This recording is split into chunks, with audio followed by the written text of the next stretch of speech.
नमस्कार मित्र हो। मैं चंद्रशेखर।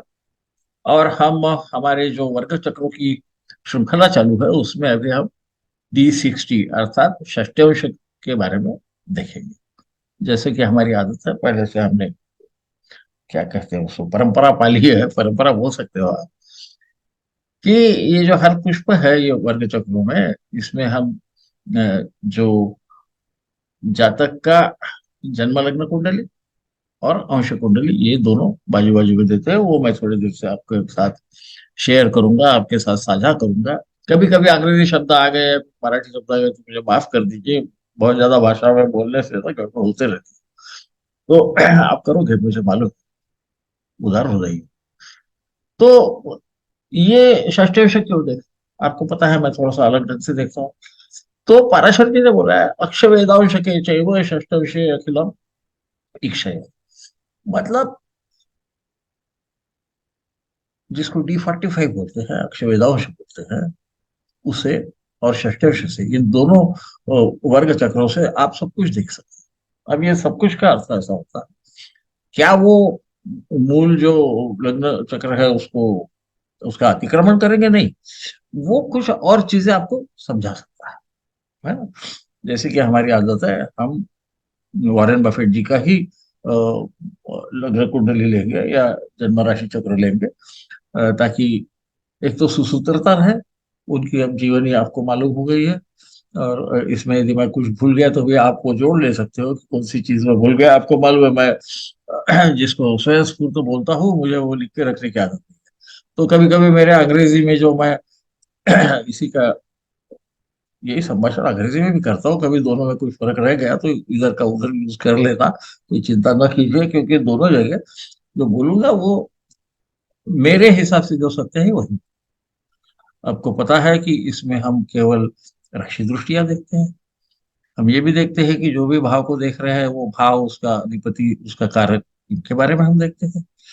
और अभी भी हम वैसे ही करें, ताकि एक ही पद्धति रहे, उससे जो भी आता है, गलत आए सही आए, हमको समझे कि हम बराबर एक मार्ग पे जा रहे हैं, है ना। तो अब मैं क्या करता हूँ कि उनका जो जन्म लग्न चक्र है और षष्ठ्यंश चक्र है, इसको आपसे साझा करता हूँ। जैसा कि आपको पता ही है, मैं बार बार बोलना जरूरी नहीं है, पर कभी कभी आदत लग जाती है तो आप मुझे माफी कर देंगे। एक ही चीज तीन तीन बार बोलने की, तो उस प्रकार से मैं इसको साझा कर रहा हूँ। इसके जो लग्न कुंडली में जो अंश कुंडली है दाहिने बाजू की, वहां पे AS यानी असेंडेंट मतलब लग्न लिख के उसके नीचे में D60 लिख दिया, ताकि कोई संभ्रम की स्थिति पैदा। अब यहाँ हम क्या देख रहे हैं, हमें तो पहले देखा है कि भाई इस आदमी में देखिए वो, आपको पता है करोड़ों अब्जों में खेलते हैं। तो जब ऐसा कोई बड़ा काम रहता है तो इंसान को आत्मबल काफी होना चाहिए। तो यहाँ पर हम देखेंगे पहले लग्न, लग्न का कारक, लग्न भाव का कारक, और लग्नाधिपति, इनकी क्या परिस्थिति है, क्या ये शक्तिशाली है, इनमें क्या शक्ति है नहीं है। तो हम ये देखते हैं कि लग्न जो है ये मंगल का मेष लग्न है। यहाँ पर हमको ये भी ख्याल में आएगा कि ये जो लग्न है ना, ये उनकी जो जन्म लग्न कुंडली है उसके त्रिकोण भाव का ही लग्न है ना। त्रिकोण में उनके पंचम भाव, जन्म लग्न कुंडली में मेष ही है, ये लग्न में आ गया है, वहां पर केतु विराजमान है। केतु को कुजवत केतु कहते हैं। जैसे मंगल के परिणाम रहते हैं वैसे ही केतु देते हैं, और जिस भाव में स्थित है उसके परिणाम देते हैं। यद्यत भावगतो वापि यद्यत भावेश से। तो इसलिए केतु भी खुद मंगल के परिणाम देने के लिए सक्षम है। और कुछ हो रहा है क्या? लग्नाधिपति मंगल अष्टम में बैठ के स्थिर राशि में होने से वो भी ये जो चर राशि है लग्न में उस पे अपनी राशि दृष्टि डाल रहा है। उसी के साथ गुरु भी वहां पर राशि दृष्टि डाल रहे हैं। गुरु किसी भी भाव को पुष्ट करता है, आपको। सूर्य जो है वो इन दोनों के साथ में विराजमान है, अष्टम भाव में। सूर्य ये इंसान के आत्मबल का प्रतिनिधित्व करते हैं। तो ऐसा होने की वजह से फिर सूर्य ये पंचमाधिपति भी आप देख ही रहे हो। पंचम में जब अष्टम में बैठता है या लग्नेश जब अष्टम भाव में चला जाता है, तो सहसा उस आदमी की किसी चीज की ज्यादा खोजबीन करने की तरफ एक उनका आकर्षण रहता है। कोई भी चीज के गहराई में जाने की आदत रहती है। राहु भी वहां रहकर करता है। तो उनका जो भी व्यवसाय है उसमें बहुत ज्यादा विश्लेषण करना पड़ता है, क्योंकि आप कहीं भी पैसा लगाते हो, लोगों का पैसा कहीं डूबना नहीं चाहिए, इसलिए तो वो करने की उनकी क्षमता है। उन पे प्रभाव किस किस का है, हम देख रहे हैं कि शुक्र जो है वो भी स्थिर राशि में स्थित है, वे भी डाल रहे हैं नजर लग्न पे, है ना। गुरु भी डाल रहे हैं, सूर्य डाल रहे हैं, और मंगल डाल रहे हैं। अब यहाँ पे प्रभाव किसका पड़ेगा, तो शुक्र है तो पत्नी है ना, सूर्य है पिता है, मंगल है साथीदार है जिनके साथ वो काम करते हैं, गुरु है जिन्होंने उनको सिखाया। ऐसी एक तरह का वो कहते भी है कि मैं जो पहले जिनके साथ काम किया वहां से मैंने काफी सीखा, उनका स्मरण वो करते हैं। आप उनकी जीवनी देख लीजिए, हमारे विकिपीडिया में या ऐसा भी उनका और भी कुछ काफी जगह उनकी जीवनी क्या है या वो क्या बोलते हैं वो लिखा हुआ है ना। अब प्रश्न आता है कि इनका काम क्या था। हमने पहले ही देखा है क्या क्या काम था, तो देखिए दशम भाव में चंद्र विराजमान, इस चंद्र को गुरु सूर्य मंगल और शुक्र, ये सब इन पे दृष्टि डालते हैं, है ना।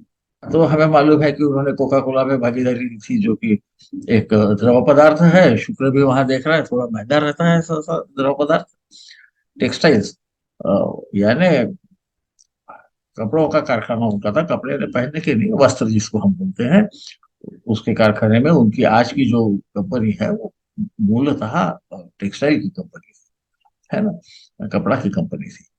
तो उसका वहां पर प्रभाव है। गुरु है वो आर्थिक व्यवहार में तो है ही। सूर्य है, आपने पहले सुना भी मेरे ख्याल से, उनके हो रहा जो चक्र था उसमें हमने देखा है कि उन्होंने सरकार से भी काफी काम करके कमाया, मशीनरी से कमाया है ना। और उनका जो मूल जो हम क्या कह सकते हैं उसको, करियर अंग्रेजी में कहते हैं, उनका जो कर्मा जीव जो प्रकार है, जिस कर्म से आदमी अपने को आगे बढ़ाता है, वहां पर कम ज्यादा होना दिखा है। चंद्र वहां स्थित है, चंद्र वहां स्थित होने से ऐसे वक्त इम्पोर्ट एक्सपोर्ट जिसको बोलते हैं, आयात निर्यात भी कर सकते हैं, वो ऐसे काफी चीजों में थे। आप आपको पता है उसके बारे में। जैसा कि मैं बोलता हूँ कि जब भी हम ऐसा देखते हैं कि ये इंसान कौन से तरीके से कमा सकता है, कमाएगा कि नहीं तो अलग है, उसके उसके मन पे है। तो हम सहसा ये देखते हैं कि द्वितीय भाव, अष्टम भाव, नवम, दशम, 11, इन पे किन ग्रहों का प्रभाव है। और फिर सातवां जो व्यवसाय की तरफ, नौकरी की जगह व्यवसाय की तरफ इशारा करता है ना। तो अब देखो, ये एक चीज हो गई। अब सप्तम भाव में राहु स्थित है। शुक्र जो है ये दारा कारक और सप्तमेश दोनों भी है, सब उसका कुछ अधिकार है। वे शुक्र जो है वो सप्तम भाव पे दृष्टि डालते हैं, राहु इधर शुक्र पे भी दृष्टि डाल रहे हैं, और द्वितीय भाव पर भी दृष्टि डाल रहे हैं, 11वें पे भी डालते हैं। उसका कारण फिर हम देखेंगे। तो इनकी जो पत्नी थी, प्रथम पत्नी थी, यहाँ पे कुछ तो भी राहु है, तो या तो वो दूसरे किसी हम क्या बोलते हैं, कल्चर बोलते हैं उसको, संस्कृति से आई होगी, ये हो सकता है। वो तो वहां पर नॉर्मल है, उसमें कोई बड़ी बात नहीं है। वो खुद का व्यवसाय करने के लिए कुछ सालों के बाद में दूर रहने लगी, और जाते वक्त उसने अपनी एक सहेली को वहां छोड़ा, है ना। मंगल जो है उसका कहीं ना कहीं परिणाम आते रहता है। मंगल भी बड़ा मजेदार ग्रह है, वो कुछ भी करते रहता है। तो माफ कीजिए, वो लग्न पे अपना अधिकार देता है ना। तो क्या हुआ कि सप्तम भाव में राहु होने की वजह से उनका कभी भी घटस्फोट नहीं हुआ, पर उनकी पत्नी ने अपनी एक जो सहेली थी उनको उनके पास रखा कि आप इनकी फिक्र करो, क्योंकि मैं दूर रहने वाली हूँ। और ये प्रथम पत्नी का देहांत होने के बाद उन्होंने उससे शादी। मेरा अनुभव ऐसा है कि राहु या शनि यदि सप्तम भाव में है तो ऐसा जातक अपने पत्नी या पति को छोड़ता नहीं, उसकी इच्छा नहीं रहती। अब वो उसका पति या पत्नी और कुछ करे तो बात अलग है, परंतु सहसा विवाह विच्छेद तक की वो कभी स्थिति आती नहीं। यहाँ पे काफी उम्र होने के बाद भी जब उनके पहले पति का देहांत हुआ, तब उन्होंने उस जो उनकी सहेली थी उससे शादी कर ली। और ऐसा कहा जाता है कि ये उनकी पहली पत्नी की भी इच्छा थी, जिसने उनको बता के रखा था, मैं गुजर गई तो आप इससे शादी करो, क्योंकि आपकी फिक्र किसी न किसी ने करना चाहिए। फिर हम जैसा देख रहे हैं कि लग्न बहुत प्रबल है, लग्नेश भी प्रबल है, मित्र के घर में बैठे हैं, खुद के घर में बैठे हैं। लग्नेश जब अष्टम में खुद के घर में बैठता है तो तबीयत अच्छी रहता है, ऐसा कहा गया है। मेरा कहना है कि कोई भी लग्नेश अष्टम में रहता है तो सहसा तबीयत ठीक रहती है। उसके साथ उसके मित्र सूर्य और गुरु बैठे हैं, तो इनकी तबीयत बढ़िया है। आपको पता है 90 के ऊपर हो गए हैं, फिर भी ये कार्यरत रहते हैं, उन्होंने काम छोड़ा नहीं, है ना। तो इस प्रकार से हम जब देखने लगते हैं तो हमको कुछ ना कुछ चीजें ख्याल में आने लगती है। ये जो राहु है ये 11वें पे देखता है। ये बहनों का स्थान है।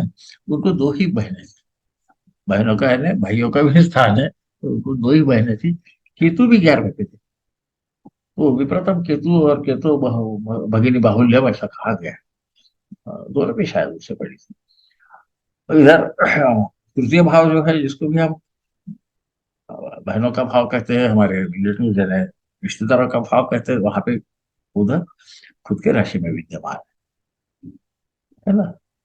शनि जो है, जो उनका अधिपति है 11वें भाव का, वे खुद नवम भाव में स्थित है, और वो इस बुध पे दृष्टि डाल रहा है। ये इनके बहुत ज्यादा नजदीकी नहीं थी, पर दूरी भी नहीं थी, इसे हमको ध्यान रखना चाहिए, है ना। फिर इनके पुत्र संतति के बारे में क्या, गुरु तो ठीक है अपने भाव में बैठे, अष्टम में बैठे, कोई बात नहीं है। तो इनका क्या हुआ, तो इनकी पहली, उन्हें संतति जो है वो स्त्री संतति है। दूसरे जो है वो लड़का है, तीसरा भी लड़का है। यहाँ हमको ये ख्याल में रखना है कि राहु शनि जब रहते हैं तो ये कुछ ये मेल या फीमेल जिसको हम बोलते हैं वो दे सकते हैं। शुक्र जो है, ये शुक्र की दृष्टि सहसा पुत्र देता है। शुक्र की स्थिति तो नहीं, योग दृष्टि कहा गया है जैमिनी में, वो मैंने देखा है कि उनकी स्थिति तो नहीं, परंतु स्थिति तो कन्या देती है, पर उनकी दृष्टि सहसा पुत्र रत्न देती है। शुक्र उनके आप देख रहे होंगे सप्तम भाव पे, जो द्वितीय पुत्र को बताता है वहां पे। अब प्रश्न ये आता है कि इतना होने के बाद में हमें और क्या क्या देखना चाहिए, तो हमारे को जो भी मन में आए देख सकते हैं। अब बात आती है प्रपौत्र की। उनकी जो अ, स्त्री संतति है, उनकी जो पुत्री थी ना, उन पे इनका बड़ा विश्वास था, इसे ध्यान रखिए। मैं शायद अभी बोलना बता भूल गया, परंतु उन पे इनका ज्यादा विश्वास था, उन पे काफी अवलंबित रहते थे। चंद्र भी वहां देख रहा है ना, और पंचम भाव में बैठा है, तो उससे उनका ज्यादा लगाव था। वो इनके लिए गाड़ी वाड़ी लेने को जाती थी, मैंने शायद बताया है, वो खुद के नाम से लेने देखती थी। वो क्योंकि इनकी आदत थी। तो केतु विप्रतम केतु होता है, इसको ध्यान में रखिए। यहाँ पे हम काफी चीजें समझ सकते हैं। ये जैमिनी का भी यहाँ पर हम, ऐसे तो अर्गला भी देखना चाहिए, और वो बहुत सारी चीजें हैं, पर मैं उसमें गहराई में इसलिए जाता है, यहाँ ये सिर्फ दिखाना चाहता हूँ कि इससे हमें काफी चीजें समझ सकती है। वो किस दृष्टि से देखना चाहिए, राशि दृष्टि की जगह, है ना। शनि जो है वो 12वें पे देख रहे हैं, आपने देखा होगा, है ना। षष्ठ पे देखते हैं और तृतीय पे देखते हैं, जो कि पराक्रम का भाव है। और जिसको हम शेयर मार्केट बोलते हैं, उसका कारक तो शनि ही खुद है। वो नवम में बैठा, उनका धर्म है, उन्होंने बहुत सारे काम किए, तो भी मुख्य काम जो है वो शनि का ही रहा होगा, वो अभी भी है। और इस पे वो काफी रिसर्च करते हैं। इस प्रकार से हम इसको जब देखना चाहते हैं, हम बहुत सारी चीजें देखते हैं। देखिए गुरु सूर्य और मंगल सब चतुर्थ भाव पे देखते हैं। उनके माता के बारे में पहले मैंने बताया है, D12 जो द्वादशांश का है ना, उसमें बताया है, तो उसको पढ़ लेना जरूर। तो इसलिए हमें ये देखना है कि ये क्या बता सकता है। ये वही बताएगा जो इसमें है। आप ये भी ख्याल में रह रहे होंगे कि ये सब चीजें उनके जन्म लग्न कुंडली में दिख रही है। गुरु लग्न को देख रहा है, खुद के भाव को, तो शक्तिशाली होगा। सूर्य खुद के भाव में बैठा है, आत्मबल का कारक है, वो भी तगड़ा है। षष्ठ में भी यही दिखा है। सिर्फ देखने की पद्धति बदलना पड़ती है, तब वो दिखना हमें चलता है ना।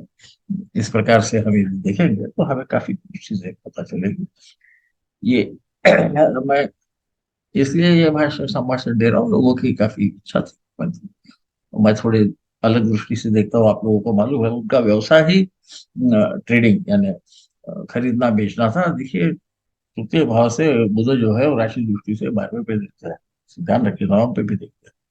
और षष्ठवी भी देखा। इन्होंने काम भी वही किया। तो ऐसे अलग अलग प्रकार से इन्होंने आपको मालूम है शनि होने की वजह से एक उसको एक प्रकार से जुए की मशीन बोलो वो भी लगा के पैसे कमाए थे। आपको पता है वो 11वें का अधिपति है यहाँ पे और वहां पे बैठा है। तो इस प्रकार से हम इसे देख सकते हैं।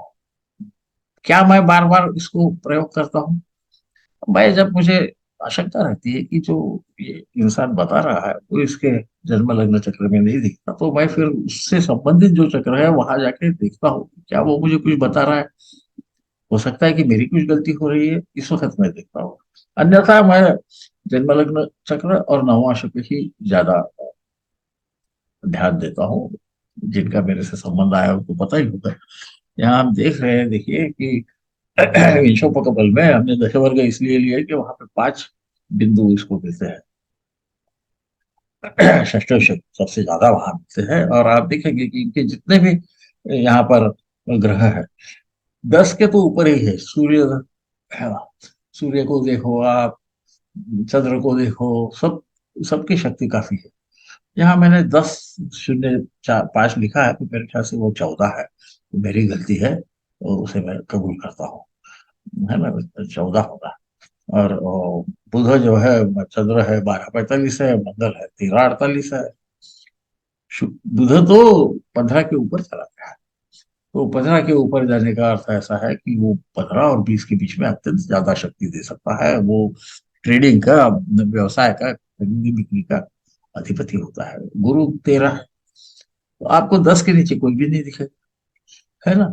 तो इस प्रकार से विषोपक बल का भी प्रयोग यहाँ करना पड़ता है। ऐसा नहीं है कि वहां पर यदि 7 होगा तो वो ग्रह वो परिणाम नहीं दे सकेगा। इसके बारे में भी मैंने पहले बताया है, तो इसे कृपया ध्यान रखिए। मैं जरा कभी कभी बोलते वक्त जरा शीघ्र गति से बोलता हूँ, जैसे ग्रह शीघ्र हो जाते हैं ना, कभी वक्र वक्र तो नहीं होता कभी, पर शीघ्र गति से बोलता हूँ, तो मुझे माफ कर दीजिएगा। और आपका अभिप्राय जरूर देते रहिएगा। ऐसे तो आप लोग देते रहते हैं। और मुझे टीका टिप्पणी और किसी ने तारीफ की, दोनों भी सरीखे लगते हैं। ऐसा बोलते हैं कि भगवान कृष्ण ने बोला लाभा लाभो जया जय, वो अब हमारे उम्र में हम सीख जाते हैं। और टिप्पणी से, टीका टिप्पणी से मैं कुछ सीख लेता हूँ। मैं आपको बताता तो नहीं हूँ, पर मैं उस वक्त कुछ न कुछ सीखने की कोशिश करता हूँ, उसको फिर आगे मैं मेरे व्यवहार में लाने का प्रयत्न करते रहता हूँ। तो साथियों बोलूं, मित्रों बोलूं, क्योंकि मैं भाषण देता हूँ, ऐसा समझो मैं संभाषण करता हूँ, मैं भाषण कभी नहीं बोलता उसको। तो इस प्रकार से ये हमने षष्ठ से देखा। आगे में हम देखेंगे कि और क्या क्या आएगा। शायद चतुर्विंश का हिंदी में तो है मेरे पास, वो मैंने वो आईकैस में लेक्चर दिया था, वो है, उसी को कर दूंगा। अंग्रेजी में शायद उसके बारे में बोलूंगा। और और अब 3 4 ही रहे हैं। मेरे ख्याल से चतुर्थांश रह गया है। आह, हाँ, बराबर है। अक्षय वेदांश वेदांश ये रह गए हैं, कुछ 2 3 ही रहे हैं। उन पे मैं जरूर बोलूंगा। ऐसा करके ये 16 की श्रृंखला समाप्त हो जाएगी कुछ दिनों के बाद में। ये आपको मालूम है मैं 15 15 दिन से हिंदी अंग्रेजी ऐसा पब्लिश करते रहता हूँ, ताकि उसमें कुछ न कुछ सुसूत्रता रहे और आप लोगों के विचार मुझे इस बीच में समझ आए। हालांकि सहसा मैं अंग्रेजी और हिंदी एक ही दिन रिकॉर्ड करता हूँ, ये भी आपको बता, ये रहस्य भी आपको बता देता हूँ। है ना। तो परंतु दोनों में फर्क रह सकता है कहीं कहीं। तो ये समझिए कि उसमें जो हिंदी में बोला उसके विरुद्ध कुछ भी अंग्रेजी में नहीं होगा, अंग्रेजी में बोला उसके विरुद्ध हिंदी में भी नहीं होगा। पर चूंकि मैं स्फूर्त बोलता हूँ, तो एक आधा पॉइंट मैं भूल जा सकता हूँ, तो उसके लिए मुझे जरूर क्षमा कीजिए। और मैं अभी आपकी विदा लेता हूँ। इसको पहले स्टॉप शेयर कर देता हूँ, नहीं तो मेरा चेहरा दिखता नहीं। नमस्ते करते वक्त, किसी को नमस्कार करते वक्त सबने उससे रूबरू होना चाहिए, ऐसा मेरे को मेरे मित्र ने अभी बीच में बताया कि बिल्कुल ऐसा करता है। तो शुभ रजनी।